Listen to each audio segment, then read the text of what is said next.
યુવાન એટલે જોશ અને યુવાધન એટલે તાકાતનો સમૂહ। તો મિત્રો આજનું જે યુવાધન છે આવી ઘણી બધી અવારનવાર જાણતા અજાણતા ભૂલો કરતા હોય છે અને તેને કારણે તેમને ઘણી વખતે પસ્તાવાનો પણ વારો આવતો હોય છે। તો હા મિત્રો, અત્યારે જે અપરિણિત યુવક યુવતીઓ લગ્ન પહેલા ઘણી વખતે પોતાની ઈચ્છા અનુસાર અવારનવાર આડેધડ શારીરિક સંબંધ બાંધતા હોય છે, એટલે કે અવારનવાર આડેધડ સેક્સ સંબંધ રાખતા હોય છે।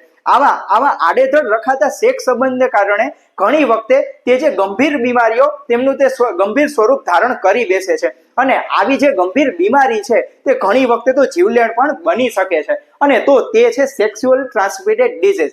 તો મિત્રો એવું નથી કે આ જે ગંભીર બીમારી છે, આ જે સેક્સ્યુઅલ ટ્રાન્સમિટેડ ડિઝીઝ છે તે માત્ર ને માત્ર અપરિણિત યુવક યુવતીઓમાં જ થાય છે, પરંતુ તે ઘણી વખતે પરિણિત યુવક યુવતીઓમાં પણ આ પ્રમાણ જોવા મળે છે। તો કેમ છો મિત્રો, મજામાં? હું ડોક્ટર રાજન આજે આપની સામે નવી નકોર માહિતી લઈને આવી ગયો છું અને મિત્રો આપણે આ જોઈએ કે સેક્સ્યુઅલ ટ્રાન્સમિટેડ ડિઝીઝ એટલે કે જે આડેધડ બંધાતા શારીરિક સંબંધોને કારણે થાય છે, તો તેમાં મુખ્યત્વે 3 પ્રકારના એવા જે સેક્સ્યુઅલ ટ્રાન્સમિટેડ ડિઝીઝ છે કે જે તે કોમન લક્ષણો હોય છે અને તે કોમન વધારે સામાન્ય તે વધારે જોવા મળતા હોય છે। તો તેમાં સૌથી પહેલું છે તે છે જેનાઇટલ હર્પીસ। તો મિત્રો જે જેનાઇટલ હર્પીસ છે તે છે તે ચેપ કે જે ચેપવાળા સાથે શારીરિક સંબંધ રાખવાથી આજે જેનાઇટલ હર્પીસ થાય છે।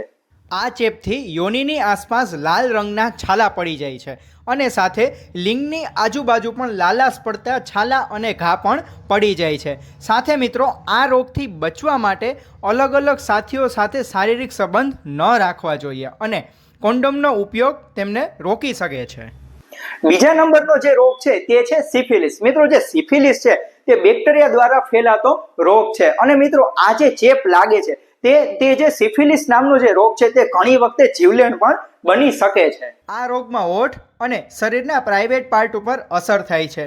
સાથે મિત્રો યોનિમાર્ગ પાસે અને અંદર ખૂબ જ સખત ખંજવાળ આવવી અને સાથે મિત્રો યોનિમાંથી અસામાન્ય રીતે લીલા અથવા પીળાશ રંગનો ડિસ્ચાર્જ થવો।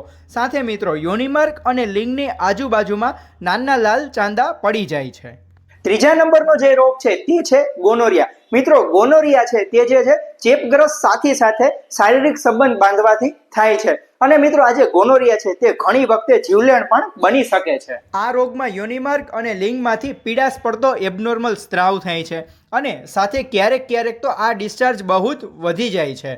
સાથે મિત્રો માસિકમાં અનિયમિતતા આવી અને પુરુષોમાં વૃષણકોથળીમાં સોજો આવી જવો અને સાથે અસહ્ય દુખાવો થવો અને સ્ત્રીઓમાં પણ યોનિમાર્ગની આજુબાજુ અસહ્ય દુખાવો થાય છે અને ક્યારેક તો મિત્રો આ રોગને કારણે ઇન્ફર્ટિલિટી એટલે કે વ્યંધ્યત્વ જેવું પણ લક્ષણ જોવા મળે છે। મિત્રો જોઈએ કે ઘણી વખતે આડેધડ બંધાતા શારીરિક સંબંધને કારણે ઘણી વખતે એઇડ્સ નામની બીમારી પણ થાય છે અને મિત્રો આ જે એઇડ્સ છે તે છે જીવલેણ સાબિત થાય છે।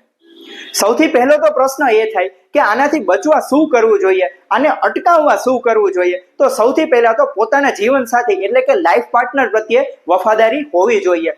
સાથે બીજા નંબર ઉપર જોઈએ કે શારીરિક સંબંધ દરમિયાન વ્યવસ્થિત રીતે કોન્ડોમનો ઉપયોગ કરવો જોઈએ અને મિત્રો જરૂર લાગે એ સમયે તુરત જ ડોક્ટરની સલાહ લેવી જોઈએ અને હા, શરમ સંકોચ વગર આવા રોગની આપણે ચર્ચા કરવી જોઈએ અને મિત્રો જરૂર લાગે તો યોગ્ય સમયે તમારે તપાસ પણ જરૂરથી ડોક્ટર પાસે જઈને કરાવવી જરૂરી છે। તો મિત્રો રજા લઉં છું, ફરીથી મળીશું નવી માહિતી સાથે। ત્યાં સુધી આ વિડીયો જરૂરથી જોવો અને હા, આ વિડીયો તમારા મિત્રોને જરૂરથી શેર કરો અને હા, આવા વધુ ને વધુ હેલ્થ સંબંધી માહિતી મેળવવા માટે આ ચેનલને સબસ્ક્રાઇબ કરો। સૌનો આભાર।